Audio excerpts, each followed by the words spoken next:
coronavírus que afeta o humano e que todo mundo está comentando agora no momento, que é o Covid-19, ele não afeta cães e gatos. Existem vários tipos de coronavírus e eles costumam ser espécie específica, ou seja, existem coronavírus de galinha, de camundongos, de baleia, de cães, de gato, mas eles costumam acometer geralmente uma espécie em específico, tá?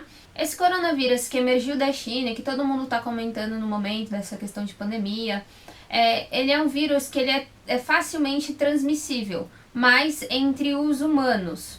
Em específico, esse vírus, que é o SARS-CoV-2, que é o vírus que causa a doença do coronavírus, ele é um pouco diferente. Por quê? Porque ele acomete morcegos.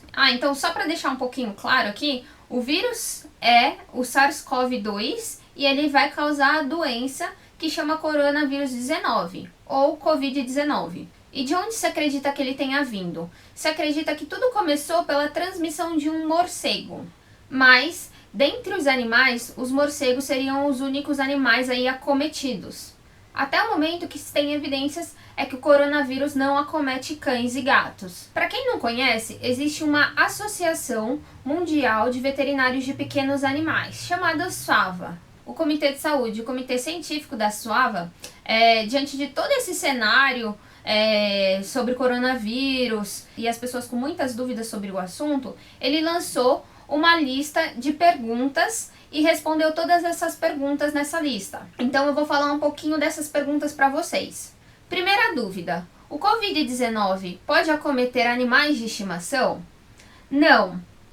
Não existem evidências de que os cães e gatos podem ser acometidos. Segunda dúvida: a pessoa que está com coronavírus deve evitar o contato com animais de estimação?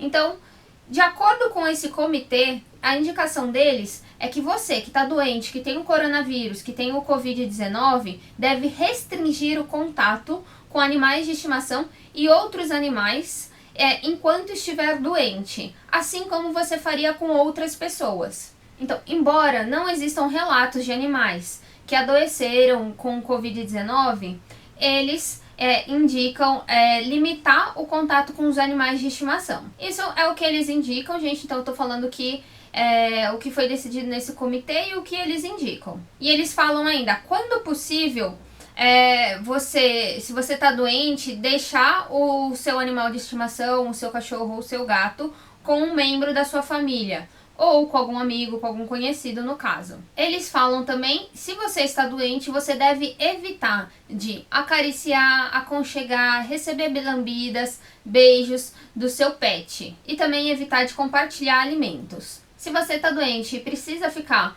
ao lado do seu animal de estimação ou de outro animal, o que eles indicam?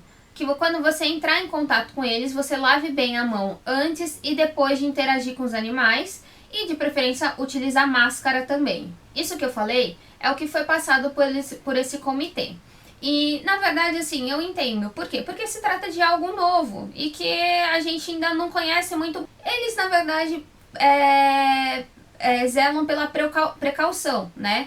Então evitar assim, você que tá doente, eles falam de evitar ter contato aí direto, ou teve contato, lava bem as mãos e usa máscara facial. Eu acredito que aí eles preferem pecar pelo mais.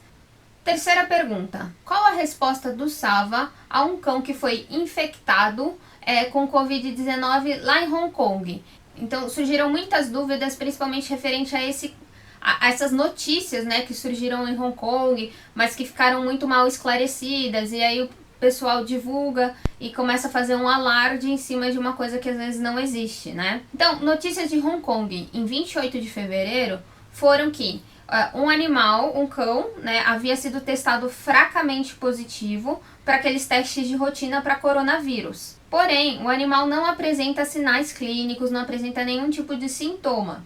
Então, ele foi mantido em quarentena para observação e estão sendo realizados mais testes para confirmar se realmente isso poderia ser um quadro de infecção ou se o grande questionamento aí é que não pode ser que isso daí seria uma contaminação ambiental. Então, na verdade, as pessoas que estavam com coronavírus tiveram contato com esse cão e, assim como, por exemplo, pessoas com coronavírus encostariam em corrimões, porta, e poderia haver presença do coronavírus ali, se não poderia ter sido esse caso, né? Então eles questionam isso. Se esse teste fraco positivo, realmente não pode ter sido aí por uma contaminação ambiental.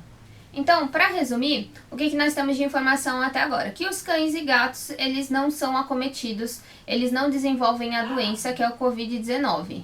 Mas, mesmo assim, a Organização Mundial de Veterinários de Pequenos Animais indica aí pessoas que têm a doença, que têm o coronavírus, devem restringir o contato com os animais, com os animais de estimação, com pet e com os outros animais também.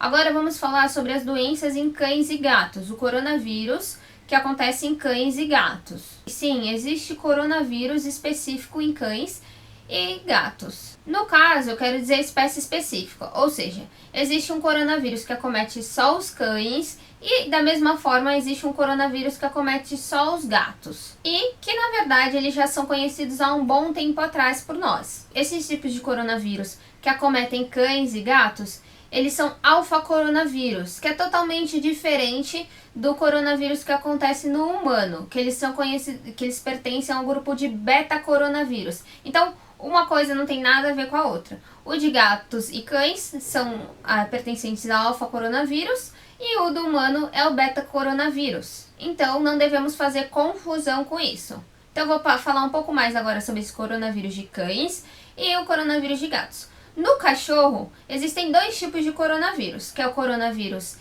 entérico canino e o coronavírus respiratório canino. Então, vou falar primeiro sobre esse coronavírus entérico canino. Todos os cães de todas as raças e de todas as idades são suscetíveis a esse coronavírus.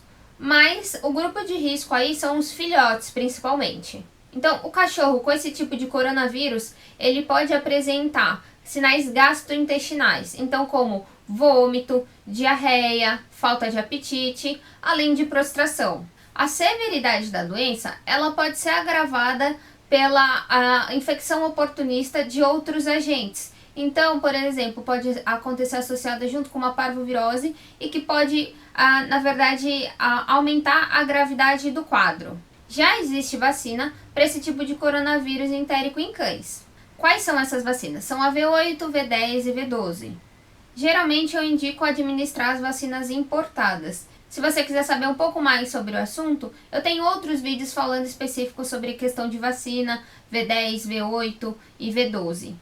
O outro tipo de coronavírus é o coronavírus respiratório. Temos vários agentes que podem causar doença respiratória em cães. O coronavírus costuma se relacionar aí como uma doença leve, na verdade, nos cães. O que pode chegar a causar complicações é a infecção oportunista por outras bactérias ou outros vírus também. O coronavírus ele é detectável por exame de PCR em lavado transtraqueal ou bronquialveolar, ou além disso, swabs de garganta. Atualmente não existem vacinas para prevenir esse tipo de infecção, mas como eu falei, ela costuma ser uma doença leve. Por outro lado, existem vacinas para outros tipos de agentes que podem causar problema respiratório nos cães, que são aquelas vacinas conhecidas como a vacina da gripe ou a vacina da tosse dos canis, mas que são para outros agentes, não para o coronavírus, mas que de qualquer forma são importantes a administração para essas outras doenças. Agora, nos gatos, nós também temos o coronavírus. O coronavírus entérico, que pode causar alteração gastrointestinal, então pode causar vômito, diarreia, e esse vírus ele pode sofrer mutação e se transformar no coronavírus que causa a peritonite infecciosa felina, ou a abreviação como é conhecida, PIF. E é aí que mora o perigo, na verdade. Porque essa doença ela é mais complicada do que se imagina. E nós não temos um tratamento específico para PIF. Nós não temos um tratamento curativo para PIF. Sendo dessa forma, ela é uma doença que nos preocupa muito. Ela costuma acometer animais que vivem em abrigos, gatis, animais que têm acesso à rua, então lugares que tem muita aglomeração de gatos. Até o momento não existe vacina para PIF. Se trata de uma doença muito complicada. Por quê? porque a gente não tem um tratamento curativo, então a gente não tem questão de cura e o diagnóstico é muito difícil de ser realizado. Mas essa é uma doença que precisaria só de um vídeo só para falar sobre esse assunto. Então, se você quiser um vídeo só sobre esse assunto, comenta aqui para eu poder ficar sabendo e mais para frente poder fazer um vídeo sobre isso. Então, por enquanto, eu espero ter esclarecido essas dúvidas para vocês, que é um assunto novo, que muita gente tem dúvida e acaba procurando informação e aí em lugares que às vezes não tem nenhuma base. Então, isso foi mais para esclarecer essas dúvidas para vocês e conforme forem saindo notícias novas, eu vou postando aqui e vou deixando vocês atualizados sobre isso. Se você gostou do vídeo, curte, comenta aqui para eu poder ficar sabendo, se inscreve lá no canal ou nas minhas redes sociais para você ficar atualizado sobre as novidades. E compartilhe aqui com seus amigos para eles ficarem por dentro também. Eu vou deixar um link aqui das fontes de onde eu tirei essas informações e nos próximos dias eu vou estar fazendo um post também lá no meu site para deixar tudo isso escrito. Tem gente que prefere assistir vídeo, tem gente que prefere ler, então nos próximos dias aí eu vou estar elaborando um post sobre esse assunto também. Então é isso, espero que tenha contribuído para vocês, gente. Beijão e até a próxima!